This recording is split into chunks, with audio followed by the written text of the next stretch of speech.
This video contains news and analysis related to a recent terror attack in Kashmir. The content may include sensitive visuals and discussions that could be distressing to some viewers. Viewer discretion is advised. We strongly condemn all forms of violence and terrorism. The purpose of the content is solely to inform and create awareness based on verified reports. ঘরে ঢুকে মারবো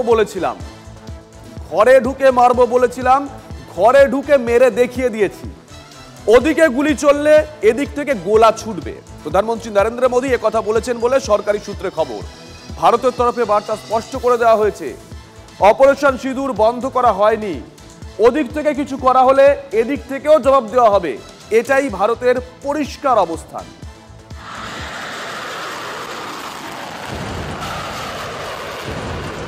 কাশ্মীর সমস্যা নিয়ে মধ্যস্থতা করতে চেয়েছেন মার্কিন president Donald Trump কিন্তু এ নিয়ে কোনো তৃতীয় পক্ষের হস্তক্ষেপ বরদাস্ত করবে না ভারত আগেই স্পষ্ট করে দিয়েছিলেন প্রধানমন্ত্রী নরেন্দ্র মোদী মার্কিন সংবাদ সংস্থা নিউ ইয়র্ক টাইমস সূত্রে খবর মার্কিন ভাইস প্রেসিডেন্ট ভারত পাক সংঘাত নিয়ে প্রধানমন্ত্রী নরেন্দ্র মোদীর সঙ্গে কথা বলেন প্রধানমন্ত্রী মার্কিন ভাইস প্রেসিডেন্টকে জবাব দেন কাশ্মীর নিয়ে আমাদের অবস্থান খুব পরিষ্কার পাক অধিকৃত কাশ্মীর ফেরানো নিয়ে কথা হবে আর কোনো বিষয় নিয়ে কথা বলার কিছু নেই তারা জঙ্গিদের দিতে চাইলে কথা বলবো আর কোনো বিষয়ে আমাদের আগ্রহ নেই কেউ মধ্যস্থতা করুক সেটা আমরা চাই না আমাদের কারো মধ্যস্থতার প্রয়োজন নেই পাকিস্তানের বিরুদ্ধে কঠোরতম অবস্থান নিয়েছেন প্রধানমন্ত্রী নরেন্দ্র মোদী খবর কেন্দ্রীয় সরকার সূত্রের খবর মোদী বলেছেন জঙ্গিদের ধূলিসাৎ করব বলেছিলাম করেছি ভাবালপুরকে মাটিতে মিশিয়ে দিয়েছি মুরিদকে জঙ্গি ঘাঁটিকে মাটিতে মিশিয়েছি মুজাফফরাবাদকে মাটিতে মিশিয়ে দিয়েছি ঢুকে মারবো বলেছিলাম ঢুকে মেরে দিয়েছি ওদিক থেকে গুলি চললে এদিক থেকে গোলা ছুটবে जिन भारत विरोधी और आतंकी संगठनों ने भारत माता के मस्तक पर हमला करके कई परिवारों के सिंदूर मिटाए थे उन्हें भारतीय सेना ने ऑपरेशन सिंदूर के माध्यम से इंसाफ दिलाने का काम किया है हमने केवल सीमा से सटे सैन्य ठिकानों पर ही नहीं कार्रवाई की बल्कि भारत की सेनाओं की धमक उस रावलपिंडी तक सुनी गई जहां पाकिस्तानी फौज का हेडक्वार्टर मौजूद है भारत में आतंकवादी घटनाएं करने और कराने का क्या अंजाम होता है पहलगाम की घटना के बाद दुनिया देख रही है तो नरेंद्र मोदी ने स्पष्ट कर दिया है कि यह नया भारत है जो आतंक के खिलाफ सरहद के इस पार और उस पार दोनों तरफ प्रभावी कार्रवाई करेगा সরকারি সূত্রে খবর অপারেশন সিঁদুর বন্ধ করেনি ভারত সমঝোতার প্রেক্ষিতে সাময়িক বিরতি নেওয়া হয়েছে পাকিস্তান হামলা চালানোর চেষ্টা করলে ভারত হামলা করবে পরিষ্কার হিসেব এর মধ্যে কোনো দ্বিমত নেই ভারতের সামরিক বাহিনীর তরফেও সেটা জানিয়ে দেওয়া হয়েছে In this regard, I must inform all of you that the Chief of Army Staff has earlier today conducted a security review and has granted full authority to our army commanders for counter actions in the kinetic domain in case of any violation by Pakistan. Our aim was not to inflict casualties, but in case there have been, it is for them to count. Our job is to hit the target, not to count the body bags.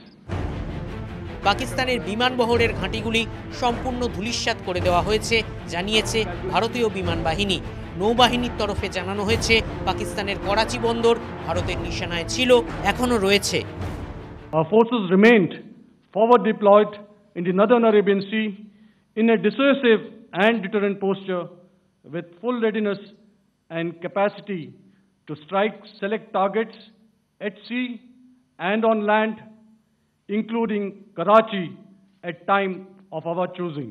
This time, if Pakistan dare take any action, and Pakistan knows it, what we are going to do. That's all. Pakistan আবার ধৃষ্টতা করলে শাস্তি দেবে ভারত জানিয়ে দিয়েছে ভারতীয় সামরিক বাহিনী bureau report TV9 Bangla operation সিঁদুরে 9টি জঙ্গি ঘাঁটি উড়িয়ে দিয়েছে ভারত পাকিস্তান আক্রমণ করেছিল সেই আক্রমণ রুখে পাল্টা আঘাত করেছে ভারতীয় সামরিক বাহিনী একদিনে পাকিস্তানের 1 ডজন সেনা ঘাঁটিতে স্ট্রাইক বিস্তর ক্ষয়ক্ষতি উপগ্রহ চিত্রে স্পষ্ট পাকিস্তানে কি ড্যামেজ হয়েছে রাওয়ালপিন্ডির কাছে চাকলালার নূর খান ঘাঁটি অস্ত্র ভান্ডারে বড় ক্ষতি হয়েছে সেখানে করাচির কাছে ভোলারি ঘাঁটিতে প্রত্যাঘাত সেই ক্ষত দেখা যাচ্ছে উপগ্রহ চিত্রে চর খেলো পাকিস্তান ব্যথা লাগলো চীনেরও HQ9 চীনের এয়ার ডিফেন্স সিস্টেম কয়েক হাজার কোটি টাকায় কিনেছিল পাকিস্তান। সে ডিফেন্স চুরমার হয়ে গেল ভারতের প্রত্যাঘাতে।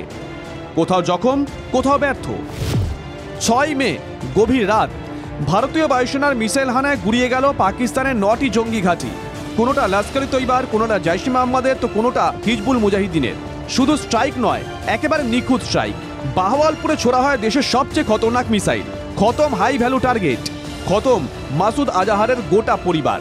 হাতে গরম প্রমাণও দিয়েছে ভারত। 8ই মে সকাল থেকে আবার প্রত্যাঘাত। এবার ড্রোন হানায় ধ্বংস লাহোর লাগোয়া সেনাঘাঁটি HQ-9 এয়ার ডিফেন্স সিস্টেমে। দুর্বল রক্ষণ, সুযোগ পুরোপুরি কাজে লাগায় ভারতীয় বায়ুসেনা। শুক্রবার রাত ও শনিবার সকালের মধ্যে পাকিস্তানে 12টি সেনাঘাঁটিতে প্রত্যাঘাত। তালিকাটা লম্বা। বায়ুসেনার যুদ্ধবিমান থেকে টার্গেট করা হয় রফিকি, মুরিদ, চাকলালা, রহিম ইয়ার খান, সুক্কুর, চুনিয়া, সারগোধা, জাকোকাবাদ, স্কারদু, ভোলারি ঘাঁটি। টার্গেট করা হয় পাসরুর, শিয়ালকোটের রেডার সিস্টেমও। We struck his air bases, command centers, military infrastructure, air defense systems across the entire Western Front. The bases we struck include Chaklala, Rafiki, and mind you, Chaklala is Islamabad. Rahim Yar Khan, Sakar, sending a clear message that aggression will not be tolerated. প্রত্যাঘাতের পর পাক বায়ুসেনার ঘাঁটির ভয়াবহ ছবি সামনে এসেছে। পাকিস্তানের সেনা শহর রাওয়ালপিন্ডির খুব কাছে চাকলালার নূর খান ঘাঁটি। রাতে জ্বলতে দেখা যায় সেই এয়ারবেস। ইসলামাবাদ আর রাওয়ালপিন্ডির সেনাঘাঁটির ধমনী এই নূর খান ঘাঁটি।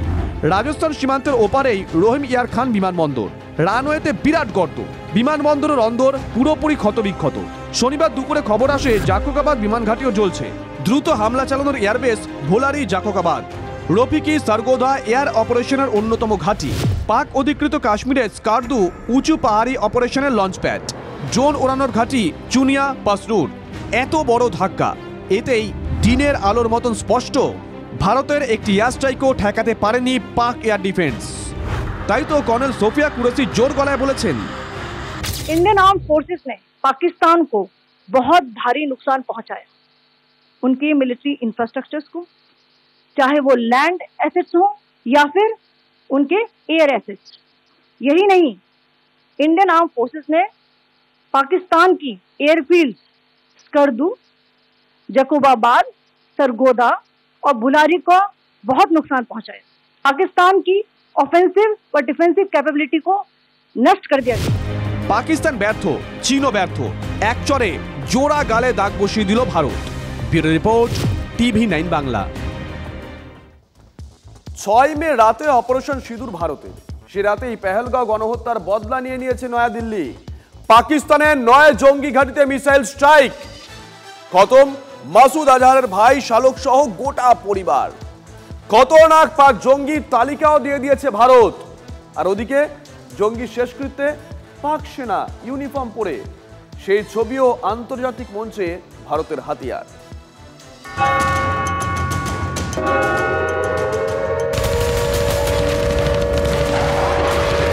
6 মে গভীর রাত, আচমকা 9 জঙ্গি ঘাঁটিতে প্রত্যাঘাত ভারতীয় বায়ুসেনার। মুহূর্তে ধ্বংস লাহোর লাগোয়া মুরিদকে ঘাঁটি। লস্করে তাইবার উইং, মার্কাজে তৈবার ঘাঁটি। নিহত খতরনাক জঙ্গি আবু জুন্দাল ওরফে মুদাসসর খাদিয়া খাস। মুরিদকের মার্কাজ তৈবার দায়িত্বে ছিল আবু। নিহত আবুকে গার্ড অফ অনার দেয় পাক আর্মি। কফিনে ফুল চড়ান পাক সেনাপ্রধান ও পাঞ্জাবের মুখ্যমন্ত্রী। শেষকৃত্যের দায়িত্বে ছিল কুখ্যাত জঙ্গি নেতা হাফিজ আব্দুল রফ। শেষকৃত্যে ছিলেন পাক সেনার লেফটেন্যান্ট জেনারেল ও পাঞ্জাব পুলিশের আইজি। বাহালপুরের মার্কাজ সুবহান আল্লাহতেও এয়ার স্ট্রাইক করে ভারত। জৈশে মোহাম্মদের জঙ্গি তৈরি স্কুল গুড়িয়ে দেয় বায়ুসেনার মিসাইল। এখানেই খতম হাফিজ মোহাম্মদ জামিল, পরিচয় মাসুদ আজহারের সবচেয়ে ছোট শালক। বাহাবালপুরের মার্কাজ সুবহান আল্লাহর দায়িত্বে থাকা হাফিজি তরুণদের জঙ্গি তৈরি করত। জৈশের হয়ে টাকা তোলার দায়িত্বেও ছিল। বাহাবালপুরের মসজিদের স্ট্রাইকে 10 জনের বেশি পরিজনকে হারিয়েছে মাসুদ আজহার। হাফিজের মতো মাসুদের আরেক শ্যালকও খতম ওই এক স্ট্রাইকে। নাম মোহাম্মদ ইউসুফ আজহার ওরফে উস্তাদজি ওরফে মোহাম্মদ সেলিম ওরফে ঘোষি সাহেব। জৈশের অস্ত্র অনুশীলনের দায়িত্বে ছিল। জম্মু কাশ্মীরে বেশ কিছু সন্ত্রাসবাদী হামলার নেপথ্যে কান্দাহারের সেই IC-814 অপহরণ মামলার ওয়ান্টেড। লস্করের খালিদ ওরফে আবু আকাশা জেইশ-এ মোহাম্মদের মোহাম্মদ হাসান খানকেও নিকেশ করেছে ভারতীয় মিসাইল। দূর থেকে হলেও নিখুঁত নিশানা, জঙ্গিদের কোমর ভেঙে জবাব ভারতের। পেহেলগাঁও হামলার যোগ্য জবাব, সন্ত্রাসবাদের টুটি টিপে মার। Bureau report, TV nine Bangla.